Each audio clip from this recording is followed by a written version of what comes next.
Untuk xylem ya, jadi ada vessel member, ada tracheids, kemudian ada fiber. Untuk phloem sendiri juga sama, ada tiga sel ya, tiga jenis sel. Yang pertama ada companion cells yang nempel sama sheath element, sheath tube elements, gitu ya. Yang merupakan tempat utama apa istilahnya pendistribusian dari hasil fotosintesis atau hasil metabolisme dari tanaman tersebut, ya, sheath elements. Dan arahnya bisa naik turun nih. Beda sama vessel member ataupun tracheids yang hanya bisa mengirimkan air tuh dari bawah ke atas. Oke, jadi arahnya one direction. Nah, sedangkan kalau misalnya shift elements dia bisa ke atas ataupun bisa ke bawah, tergantung kebutuhan dari tanaman. Nah, kalau kalian masih ingat ya, itu ada istilah sink sama source. Kalau di sini ya, ada sink, ada source. Nah, sink itu adalah kebalik, Bapak harus bilang ini dulu ya. Source adalah istilahnya source cell that produce food. Ya, seperti itu. Sedangkan kalau sink itu cells that need food. Oke. Pembentukan makanan ya, seperti itu. Nah, food di sini itu berarti mengacu pada glukos ya, lebih mudahnya. Oke, clear ya. Itu untuk tambahan. Oh, ada satu lagi tambahan berkaitan dengan apoplas dan simplas. Nih, Bapak pengen mastiin ya. Nah, di sini ada tiga ya. Satu, dua, dan tiga. Ya, apoplas mana, yang simplas mana? Rochelle masih ingat kan?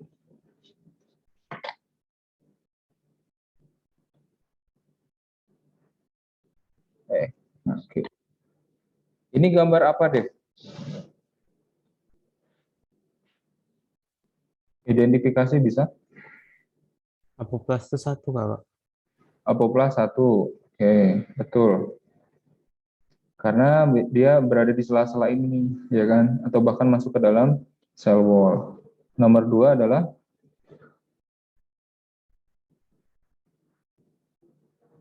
ada kemungkinan simplas ya. Yang ketiga yang kemarin Bapak juga lupa namanya ya. Kemungkinan simplas dengan yang nomor tiga ini transcellular, kayak transcellular path atau gimana. Simplas itu dia masuk ke dalam sitoplasma aja. Oke, dua-duanya berada di dalam sel. Oke, ini berarti gambar akar ya. Kalau kalian ketemu di sini gambar akar. Ini ada tanah, kemudian EP ini epidermis, kemudian O ini cortex ya, N ini endodermis. Endodermis artinya ya kan dia terdapat yang namanya Casparian strip ya. Di sini ada Casparian strip. Nggak tahu namanya, agak susah emang ya. Nah, Casparian strip itu menghalangi apa itu pergerakan apoplas.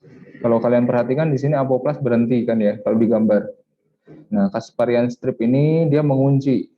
Jadi orang yang nggak VIP gitu ya, lewat jalur samping, nggak akan bisa masuk ke dalam xylem akhirnya.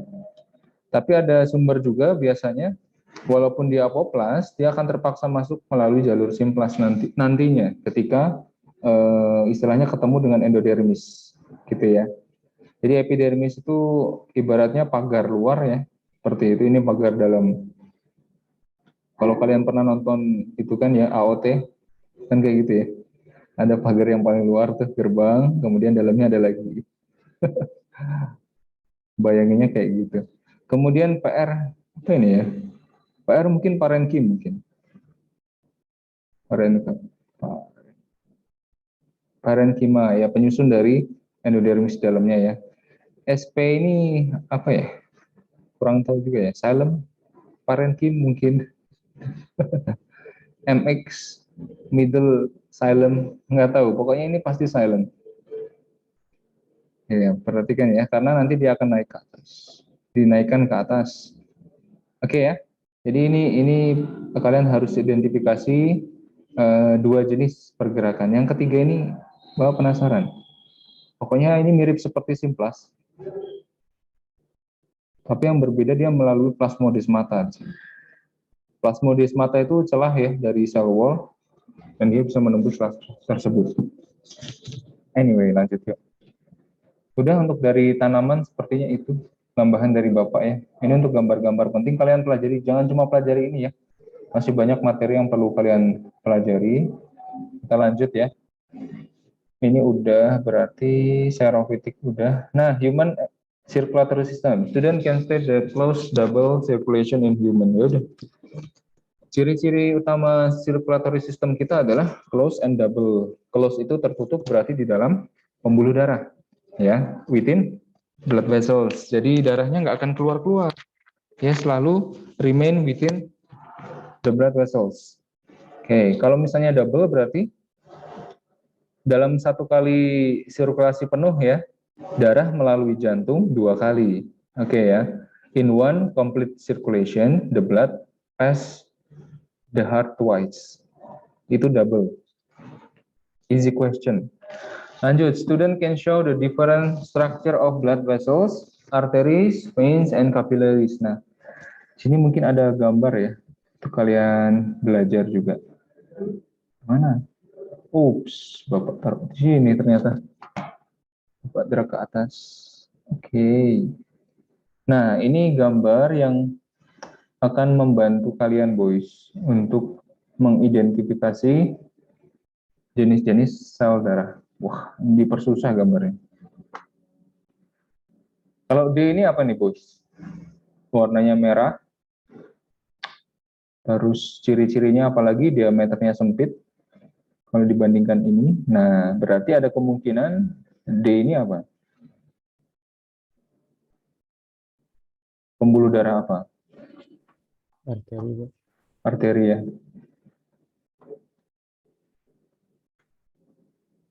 Kemudian kalau yang E berarti tengah-tengah di antara arteri dengan F ini.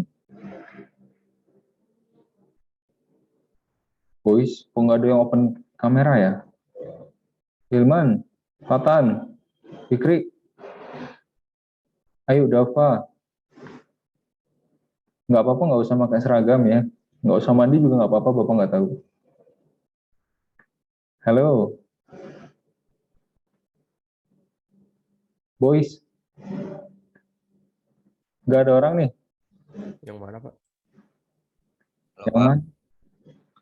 Dibuka kameranya, boys. Pak, ya selama sinyalnya lagi nggak ada jadi pakai hotspot. Nge-lag. Oke, nah gitu bilang ya at least, ya kan? Pak, izin off cam. Fatan kemana nih? Rafa, Fatan, Hilman di asrama juga. Fikri, halo. Ya, ada Pak. Nah, tolong dong kameranya. Saya pakai HP Pak, susah. Oh, pakai HP. Berarti nggak siap nih buat X-Flash. Ayo dong, ini penting nih. Ya udah baiklah. Kalau kalian tidak mau, Bapak lanjut ini ya. Rosyad kemana tadi? Temenin Bapak dong, Syad. Halo, Rosyad.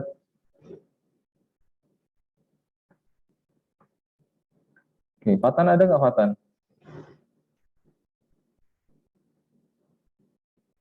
Apa? Oke, bisa dibuka kameranya, Tan. Fatan akhir-akhir kenapa nggak buka kamera? Fatan, kenapa? Sinyalnya kurang bagus. Benar, Pak. Nah, silahkan ya. Diusahakan ya, itu jalan satu-satunya kalian bisa lebih serius gitu loh. Kalau kalian sambil X-Flash, sambil rebahan, dengerin doang, come on, boys. Nah, it's up to you, sebenarnya sih. Kemudian yang E ya. E adalah apa? Silahkan jawab. Kapileris, Pak. Nah, capillaries. Enak kan? Yuk, X-Flash jangan cuma Bapak terangin doang gitu ya. Bapak pengen kalian yang aktif juga. Silahkan yang F.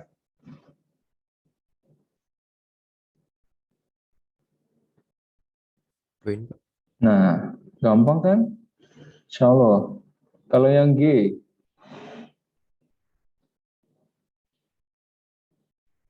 Valve. valve kan? Tuh bisa semua. Ayo saling bantu teman-teman. A, B, C. W. A ini apa?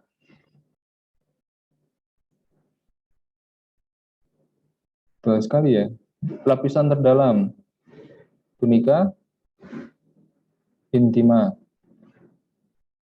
Oke ya. Yang B berarti tunika. Ada yang masih ingat? Ayo, tunika apa yo? Depannya M. Depannya E. Tunika media, tunika eksterna. Oke ya. Tunika, tunik dari kata tunik ya, artinya pelapis atau jubah, itu kan ya, atau coating. Jadi yang melapisi pembuluh darah. Ya, ada tunika intima, media, sama eksterna, ya luar. Nah, tunika intima ini terdiri dari endotelium, gitu kan ya, dan beberapa elastic fiber. Perhatikan. Ini juga ada lapisan lain. Ada smooth muscle-nya, ada, tapi sedikit ya, tidak sebanyak tunika media. Kalau kalian perhatikan tunika media itu tebal, karena isinya adalah smooth muscle. Nah, itu ya, identifikasi. Kemudian fungsinya, arteri fungsinya apa? Ayo.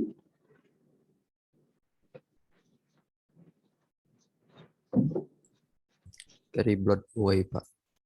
Carry blood away from apa? Heart. Oke. From heart. Capillaries. Ayo.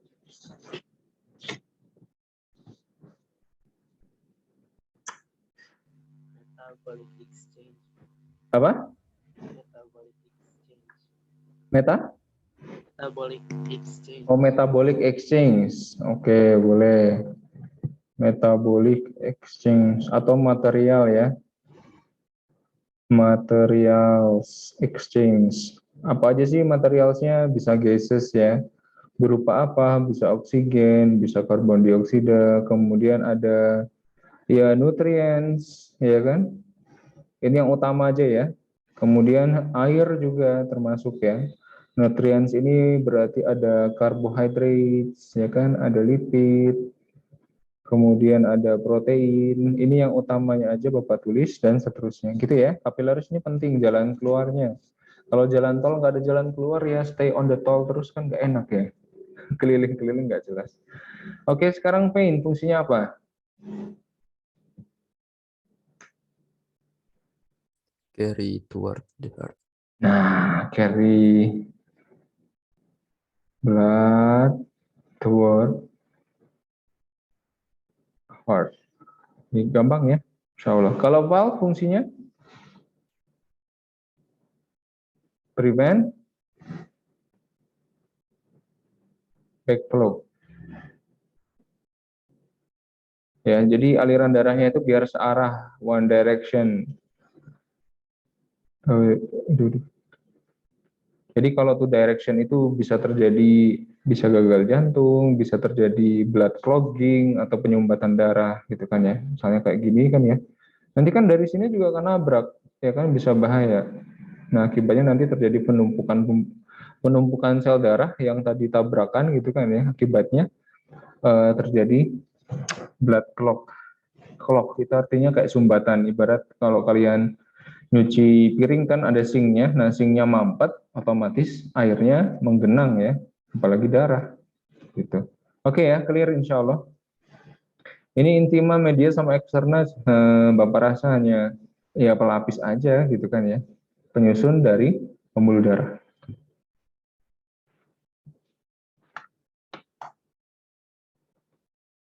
Lanjut, student can point difference between epithelial tissue.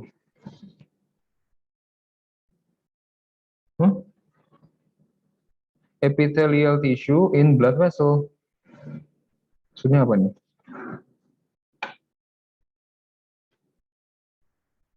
Apakah yang ABCD ini? Karena epithelial itu mungkin ketebal. Epithelial. Ya, mungkin yang dimaksud epithelial tissue berkaitan dengan tunika tadi ya, intima, media, sama eksterna. Nanti dibaca lagi deh. Pokoknya intima bagian dalam itu isinya apa? Bapak udah share slide-nya di LMS ya. gitu. Lanjut, student can differentiate between blood and lymph fluid. Oke, Bapak udah siapkan juga nih.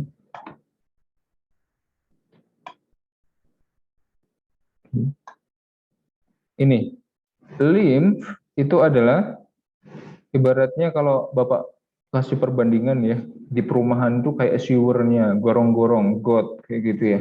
Isinya apa Pak? Ya, ini got yang bersih lah ya. Nah, tapi sebagian besar kita bahas dulu. Proteins 2 sampai 6% of solids depending upon the part of the body which is collected ya, albumin, globulin, clotting factors and all antibodies and enzyme itu juga berada di lymph, tapi tidak sebanyak di darah ya. Darah protein lebih banyak. Lipids, nah mainly chylomicrons, abaikan ya, lipoprotein. Nah, lipids 5 sampai 15%. Nah, ini lebih banyak di dalam limfa dibandingkan di dalam pembuluh darah dan memang harus lebih banyak kadar lipidnya ya. Pembuluh limfa pada tahu ya. Ini nih. Lymphatic system. Kita nggak pelajari detail boys gitu kan ya. Contoh ya, contoh. Lymphatic system itu sama seperti pembuluh darah juga. Jadi dia menyelimuti tubuh. Ya. Ya ampun, kecil banget. Open in new tab. Nah, perhatikan dia fungsinya mirip sebenarnya, tapi tidak untuk mensirkulasi sel darah, please. Sel darah yang ada di dalam limfa atau lymphatic system ini hanyalah sel darah putih, ya. Jadi kadang disebut dengan kelenjar getah bening, gitu kan ya. Nah, limfa ini sangat penting. Fungsinya apa? Ini ibarat kayak apa ya? Shortcutnya sel darah putih. Misalnya ada serangan atau infeksi dari suatu patogen ya di suatu tempat, jalur ini lebih cepat dibandingkan melalui pembuluh darah itu sendiri ya. Jadi sel darah putih shortcutnya adalah lymphatic vessel. Hampir ke seluruh tubuh ya. Di sini ada kayak bulat-bulat gini ya. Itu namanya lymph nodes. Di mana di situ sel darah putih pun dibentuk atau istilahnya standby gitu ya. Sel darah putih yang menghasilkan antibodi yaitu limfosit seperti itu standby di situ. Tujuannya apa? Untuk mencegat ya, untuk mencegat bakteri yang tersirkulasi di darah. Kenapa? Kalau misalnya nggak ada lymph nodes ini, titik-titik getah bening, kelenjar getah bening ini, ya tubuh akan sangat mudah sekali terinvasi oleh bakteri, gitu ya. Nah, ini perhatikan, lymph nodes-nya banyak di sistem pencernaan. Kalau kalian perhatikan, ya kan? Di sekitar sistem pencernaan. Karena dalam sistem pencernaan ini banyak sekali bakteri yang masuk ke dalam tubuh. Betul ya? Ketika kita makan misalnya dan sebagainya kan kita makanin bakteri juga. Tidak mungkin makanan kita steril 100%. Ya, begitu. Pasti ada bakterinya. Nah, tugas dari lymph nodes ini adalah untuk istilahnya mengumpulkan pasukan white blood cell untuk menyambut kedatangan bakteri. Ya, kayak posnya lah gitu kan ya. Next, carbohydrates ada gitu kan ya, tapi lebih sedikit tentunya dibandingkan dengan darah. Kemudian ada non-protein nitrogenous substances, urea dan sebagainya, ini sampah ya, sampah metabolisme. Kemudian ada elektrolit, ion ya, sodium, kalsium, potasium dan seterusnya juga ada. Jadi sebenarnya lengkap juga kok. Lymph itu mirip seperti kadarnya mirip seperti plasma darah gitu ya. Nah, bedanya ada beberapa kadar yang tidak ada. Contohnya adalah sel darah merah. Lymph tidak ada sel darah merah sama sekali. Gitu. Terus yang lainnya lengkap seperti di plasma darah. Oke ya. Terus apa lagi?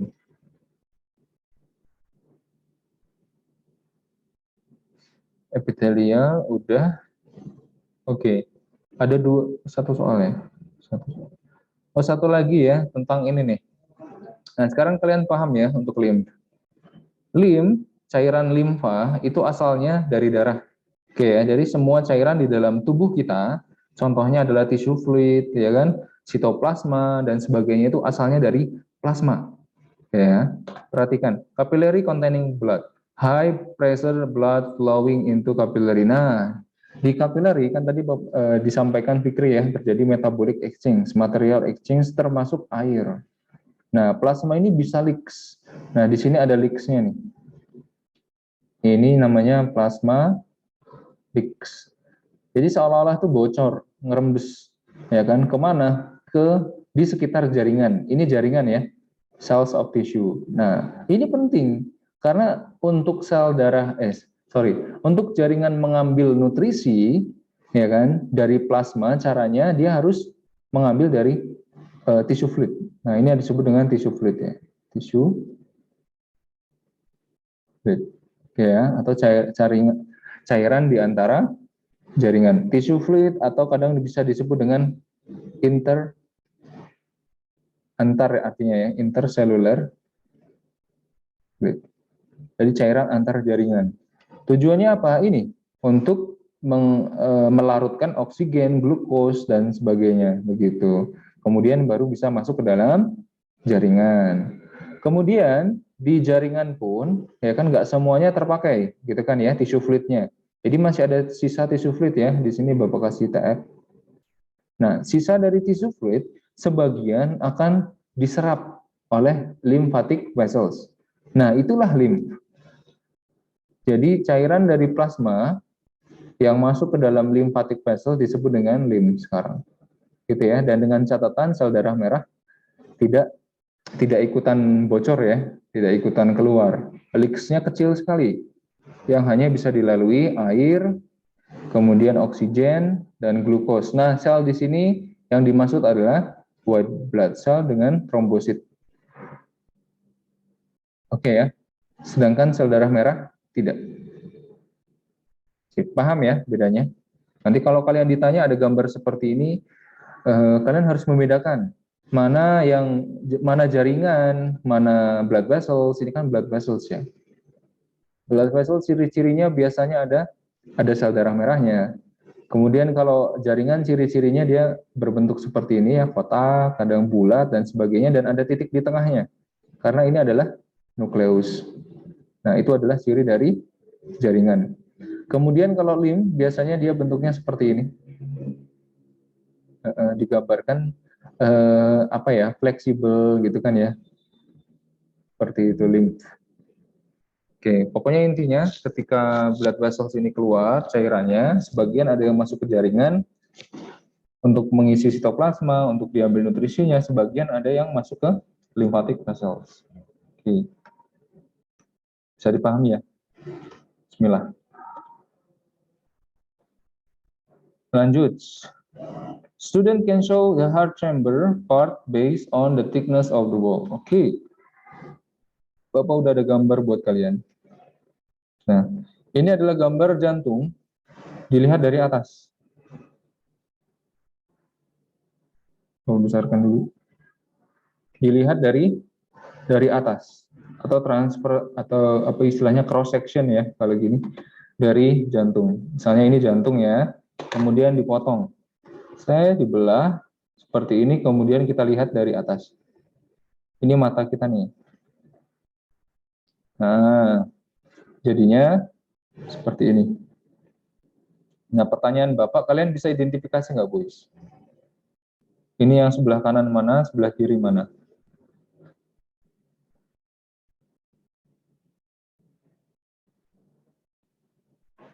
Ada yang mau coba? Halo, masih ada di sini semuanya? Yang kiri yang B, Pak. Nah, yang kiri yang B. Kenapa tuh? Lebih gede. Lebih? Ya gitu, Pak. Lebih apa? Ya gitu apa? Kemal, hei. Nggak tahu, Pak. Nggak tahu. Belum lengkap nih jelasinnya. Harus gini ya, untuk sains kan semuanya harus ada penjelasan. Ya, kayaknya Bapak jelasin tuh kadang jelasin detail banget tuh. Biar kalian tuh tahu asalnya. Tapi ya kembali kalian ya. Kenapa? Kata Kemal left. Kenapa left? Nih, kalau disuguhkan gambar kayak gini, yang kalian bisa pakai informasinya apa?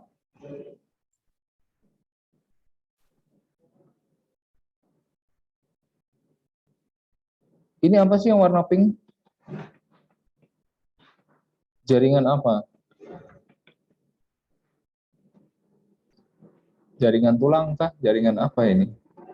Ya udah, Bapak ganti pertanyaannya. Otot itu tersusun dari apa? Otot lagi. Tahuan deh. Oke, jantung kan tersusun dari otot ya. Oke, berarti informasi yang bisa kalian ambil adalah dari otot jantungnya.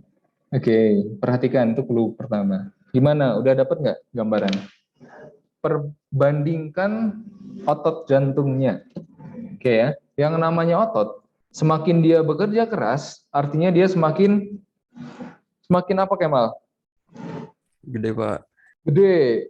Nah, perhatikan, yang bekerja keras itu yang kiri atau yang kanan bagian jantung? Kiri. Nah, kiri. Berarti yang mana tuh? Yang besar. Yang B. Tetap yang B. Yang besar gimana ya, Pak? Yang apa? Yang Bol- A dindingnya lebih tebal. Iya, itu loh. Oh, dari dindingnya, Pak. Dindingnya lebih tebal nih dari dindingnya ya, dibandingkan ini kan hanya beberapa bagian yang tebal, lainnya tuh tipis tuh, ya kan? Ini potongannya memang nggak rapi, susah emang, ya kan? Kalian bisa bandingkan ya, ketebalan dari ototnya. Ini septum, bagian pembatas antara kanan dan kiri. Ya betul, yang sebelah ini adalah yang left. Ya, yang sebelah ini adalah yang right. Nanti ada keterangan ya, dan kemungkinan ya kan karena ada perbedaan ketebalan, kita bisa simpulkan bahwa ini adalah ventricle. Ya, karena ventricle yang tebal, bukan atrium. Ya. Jadi ini adalah right ventricle. Oke ya. Nah, begitu. Kalau ambil kedokteran suruh identifikasi jaringan terus. Ya, bagi yang pengen ngambil. Kalau kalian perhatikan ini lebarnya lebih besar juga ya, lebar ruangannya. Nah, lebar ruangan artinya darah yang ditampung otomatis lebih dalam jumlah yang banyak, gitu kan ya. Yaitu dari seluruh tubuh kan. Nah, alirannya otomatis kalau misalnya hukum fisika, hukum Bernoulli kalau nggak salah ya, kalau luas permukaan suatu pipa gitu kan ya lebih kecil kan akan lebih cepat ya. Sedangkan kalau lebih besar itu akan lebih lambat kecepatan tekanannya gitu kan ya atau pressure-nya. Nah, jadi right ventricle tekanan menuju ke paru-parunya tidak terlalu kuat ya. Jadi mungkin rongganya lebar. Itu juga mempengaruhi. Sedangkan kalau yang di ventricle karena seluruh tubuh ya kan. Jadi dia rongganya cenderung lebih sempit karena untuk mempercepat aliran darah. Makanya dari paru-paru langsung dikirim ke seluruh tubuh, dari ke seluruh tubuh, gitu kan ya, dalam waktu yang sangat singkat, sekitar sekian detik ya. Bahkan ada yang bilang nggak sampai 1 detik jantung kita itu berdetak. Karena dalam 60 menit ya, heartbeat kita itu BPM ya, biasanya kan satuannya BPM ya, kurang lebih 70 sampai 80. Artinya kan satu kali detakan nggak sampai 1 detik. Cepat banget ya. Nah, that's why dia harus tebal dan rongganya harus kecil. Cepat. Seru. Okay, next. Student can explain cardiac cycle mechanism. Ini tinggal 1 menit lagi. Silahkan join kembali ya. Oke, Bapak close.